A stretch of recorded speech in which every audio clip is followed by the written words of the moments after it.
Hi guys, today we will talk about how can you add your shuttle meeting on your Zoom app. We're going to figure out this solution or know how you can do that on your Zoom app. So all you have to do, so you just go up here, you click here on shuttle app here.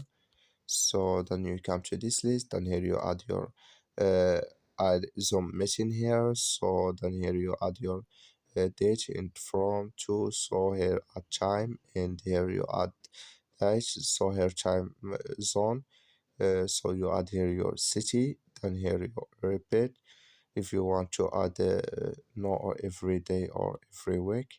So then here you if you want to use your personal meeting ID, turn on it here or turn off it.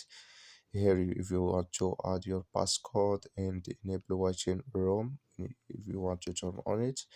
And here when you down for from our this information, you just go up, you click here on down, then it's going to down video on your Zoom app. That's all you have to do. Thank you for watching. Don't forget to support us by liking, subscribe.